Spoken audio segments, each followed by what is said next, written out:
ஸ்ரீ மீனாட்சி மைந்தன் YouTube channel நண்பர்களுக்கும் நேயர்களுக்கும் இனிய வணக்கம். இந்த நாள் இனிய நாளாக அமையட்டும். நம்ம இப்ப எங்க இருக்கோம் அப்படின்னு கேட்டீங்கன்னா, மதுரையில் நடக்கக்கூடிய முருகர் மாநாட்டில் தான் இருக்கும். இந்த முருகர் மாநாடோட சிறப்பு அப்படின்னு கேட்டீங்கன்னா, ஒரு 15 லட்சம் பக்தர்கள் கூட போறாங்க.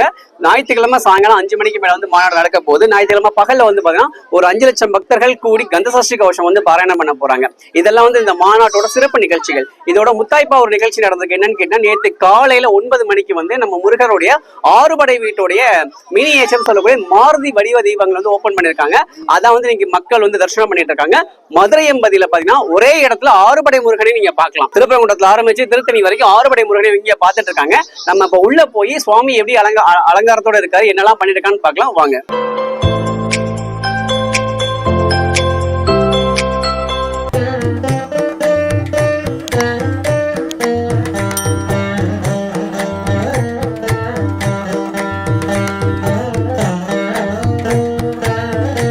இப்போ நம்ம பாக்குறது வந்து பாத்தீங்கன்னா முதல் படை வீடு திருப்பங்குன்றம் சுவாமி.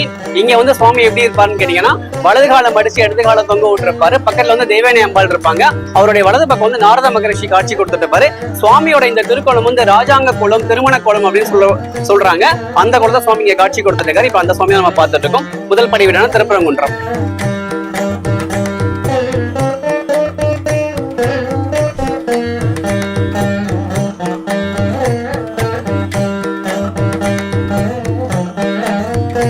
இப்போ நம்ம பார்த்துட்டு இருக்கிறது இரண்டாம் படை வீடான திருச்செந்தூர் சுவாமியை பொறுத்த வரைக்கும் அவருக்கு பல பேர்கள் உண்டு.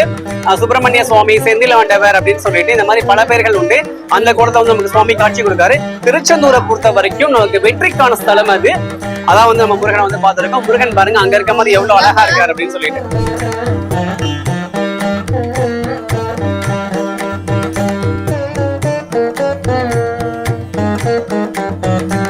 அடுத்து நம்ம பாக்குறது வந்து பாத்தீங்கன்னா மூன்றாம் படை வீடான பழனி. இதுக்கு திருவாவினன்குடி அப்படின்ற சிறப்பு பெயரும் உண்டு. இந்த முருகனை பொறுத்த வரைக்கும் இந்த முருகனாலே பாத்தீங்கன்னா எல்லாமே தருவார். இந்த முருகனை பொறுத்த வரைக்கும் நீங்க வந்து வாழ்க்கையில எந்த கஷ்டத்துக்கு போயினாலும் இந்த முருகன் வெற்றியை தரக்கூடிய முருகன். ஏன்னா அவர் காலில் ஆண்டி கொடுத்தது இருப்பாரு, மாநில பார்த்தா ராஜா கொடுத்தது இருப்பாரு. வாழ்க்கையில எல்லா சூழல்களும் வாழ பழகிறதையும் வாழ்க்கையான தத்துவத்தையும் வந்து நமக்கு இந்த முருகன் உணர்த்துவாரு. அந்த முருகன் தான் இப்ப நம்ம பார்த்துட்டு இருக்கிறோம்.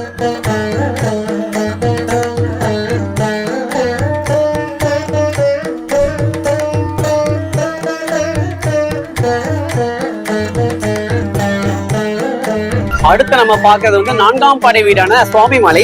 வேதத்தின் தலைவன் வந்து சிவபெருமான். அந்த வேதத்தின் தலைவனுக்கே வேதத்தின் உட்பொருளை உணர்த்தியவர் வந்து முருகப்பெருமான் தான். நம்ம தலைவர் தான். அவருடைய தரிசனம் தான் இங்க வந்து நம்ம பார்த்திருக்கோம். சுவாமிநாத சுவாமியாக வந்து இங்க சுவாமி காட்சி கொடுத்திருக்காரு. இவரை வழிபடும் போது கல்வி கேள்வி ஞானங்களை சிறந்து விளங்க முடியும்.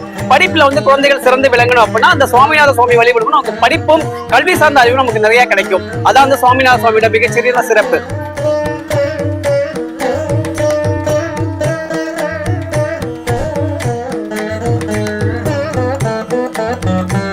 இப்ப நம்ம பார்த்துட்டு இருக்கிறது வந்து 5ஆம் படை வீடான திருத்தணியை பொறுத்த வரைக்கும் முருகப்பெருமான் வந்து சூரசம்ஹாரம் முடிச்சுட்டு அவருடைய கோபத்தை தணித்து இங்க வந்து வள்ளி நாச்சியாரை கல்யாணம் பண்ணி இங்க வந்து அமர்ந்த தலம் தான் அந்த திருத்தணி.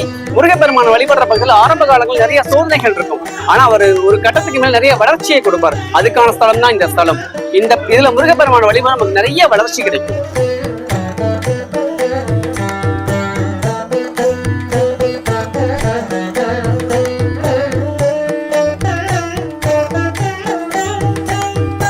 இப்ப நம்ம பார்த்துட்டு இருக்கிறது 6வது படை வீடான பழமுதிர்ச்சோலையை பொறுத்த வரைக்கும் முத்தமிழ் மூதாட்டி அவ்வைக்கு வந்து சுட்ட பணம் வேணுமா சுடாத பணம் வேணுமா அப்படின்னு சொல்லி கேட்டு அவ்வைக்கே ஞானத்தை உபதேசித்த முருகன் தான் இந்த முருகன்.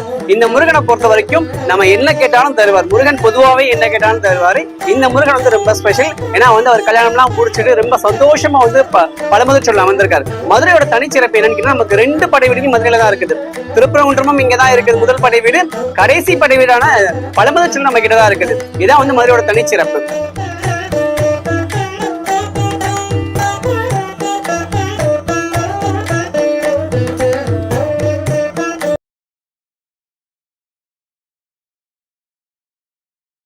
இந்த 6 படை வீடு முருகனுடைய தரிசனமும் எவ்வளவு நாளைக்கு இருக்குது, எப்பெல்லாம் இருக்குது அப்படின்னு கேட்டீங்கன்னா, நாளை முதல் தினந்தோறும் காலை 9 மணிக்கு ஆரம்பிச்சு இரவு 9 மணி வரைக்கும் 12 மணி நேரம் வந்து நீங்க தரிசனம் பண்ணலாம். எத்தனை நாளைக்கு தரிசனம் பண்ணலாம்? ஞாயிற்றுக்கிழமை முருக பக்தர்கள் மாநாடு வந்து ஜூன் 22 ஞாயிற்றுக்கிழமை நடக்குது.